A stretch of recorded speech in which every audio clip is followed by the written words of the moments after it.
Now, a story about one man and his dog. It's a mystery story that ends up with both man and dog being attacked and stabbed to death in a wood in Sussex.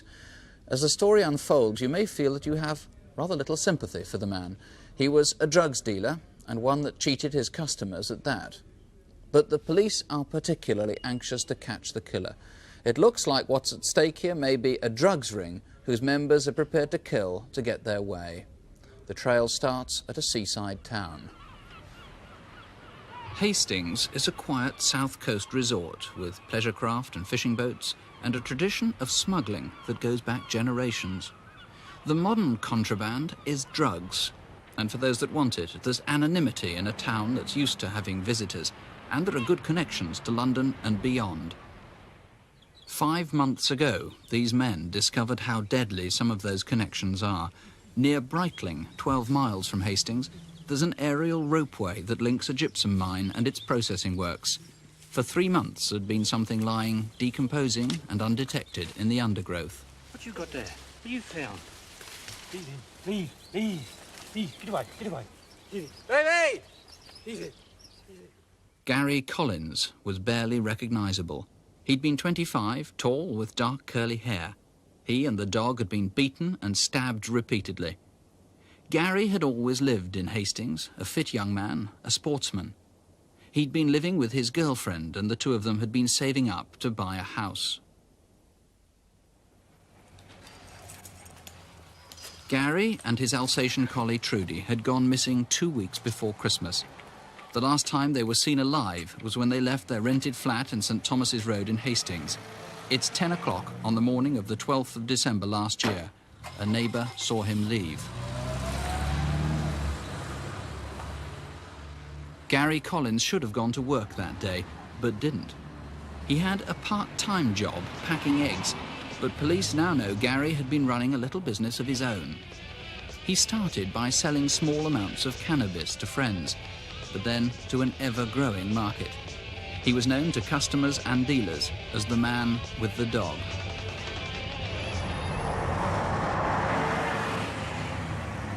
The two of them had been frequent visitors to London in the year before they died. Several of Gary's associates have helped police to build up a picture of his growing trade in drugs. So far, Gary's movements have been traced to North and West London in particular. He's known to have met contacts in Camden, Islington and Kensington. And it's clear his drugs dealing involved double dealing too. Two people, a former partner in crime of his and one of Gary's former cannabis suppliers, have given matching descriptions of an incident that shows the dangerous and devious game Gary was involved in. The drug supplier was to meet them at Victoria.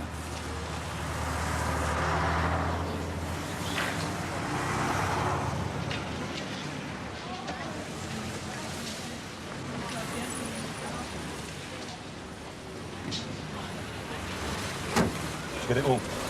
Yeah, fine.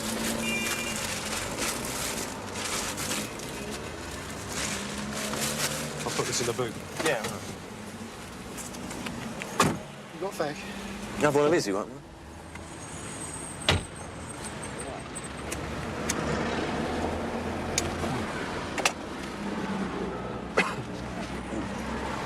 Where's he gone? Sorry, mate, a phone call, isn't it? Have you got the money, then? Well, he'd give it to you to snout, didn't he? You bastards. By then, it was too late. Gary's accomplice vanished with the drugs, and Gary just drove off. Gary's deals were also growing more ambitious. Through Interpol, police have traced a grand scheme for smuggling cocaine through Brussels and Amsterdam, financed by exporting illegal amphetamines to Stockholm.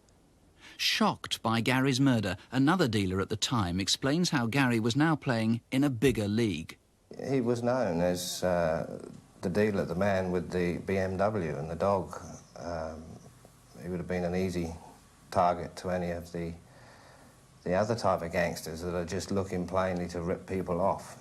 You know, I mean, they'll sort of promise the earth, and all they want is to rip off everything. They'll even come up with the hash, and you'll come up with the money, and they'll take both.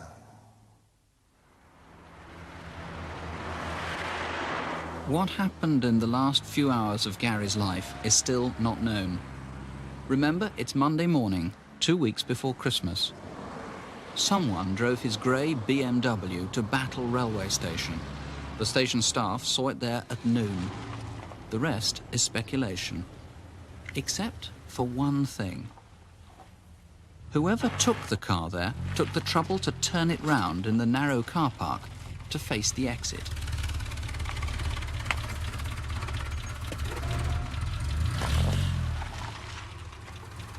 Perhaps Gary drove it there himself.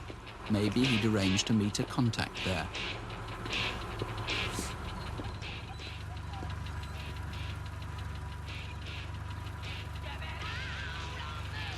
Curiously, though Gary was meticulous about his BMW, the car was left unlocked. Maybe there was an unexpected change of plan.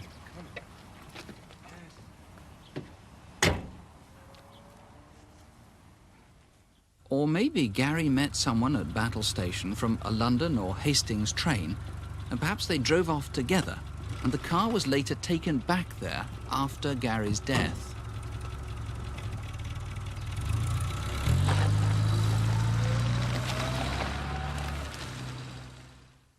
Or maybe Gary never went to Battle Station.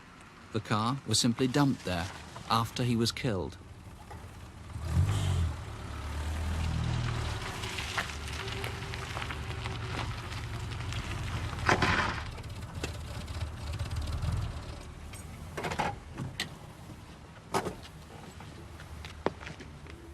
Whatever happened at the station, somehow, presumably with someone, Gary went to the secluded woods by the gypsum mine near Breitling. With him, as almost always, was his dog.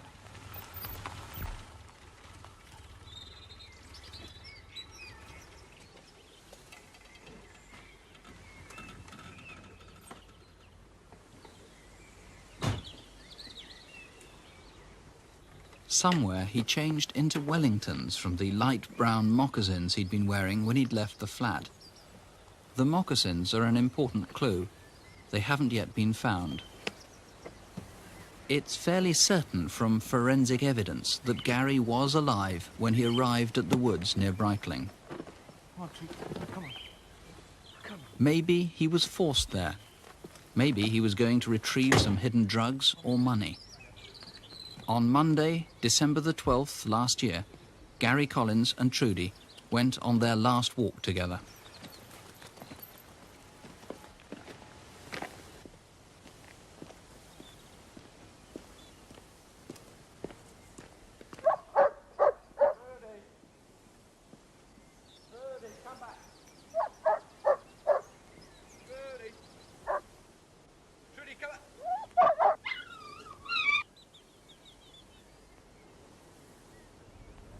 Well, you might see something about the death of Gary Collins in the papers tomorrow, because today an inquest at Hastings into his death recorded a verdict of unlawful killing.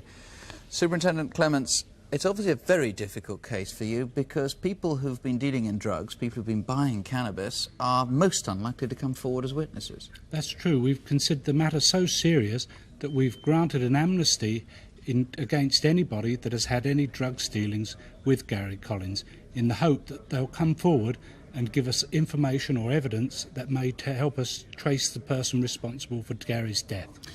To be candid, even though you say you've got an amnesty, I can imagine people watching who may have known Gary, may have, say, bought cannabis from him, don't think they can solve the murder and will be very reluctant, particularly if they don't have a record, to get on police files.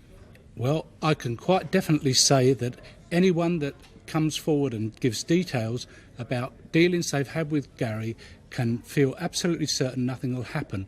We have plenty of statements from people who've had dealings with Gary, that statements which could have landed them into very serious trouble, but we've taken no notice of this because we're after a particularly vicious criminal who's killed this man in a most savage manner. The man in the silhouette? That's right. Who helped us, what's happened to him? Have you taken action against him? No, not at all.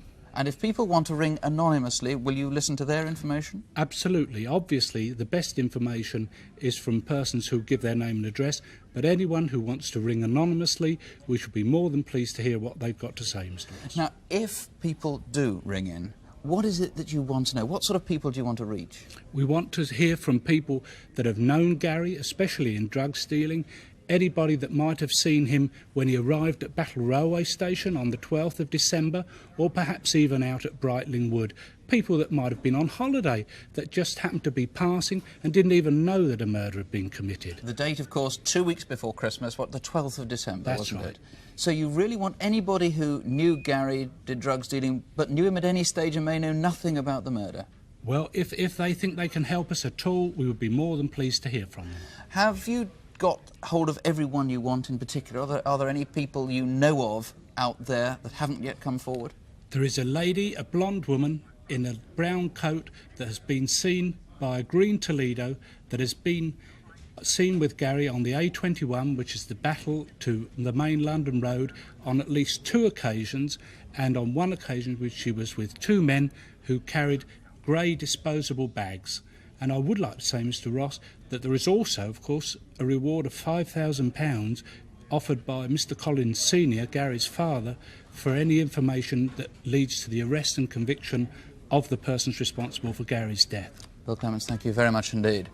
Right, again, the numbers, remember there's an amnesty, remember whatever you think about cannabis or other drugs, we're looking for a murderer and a man who could strike again. Call us here please, 01 811 8055. You can talk to civilians if you prefer, or you can call Sussex Police directly. Their number Hastings 444 212. That's 0424 444 212.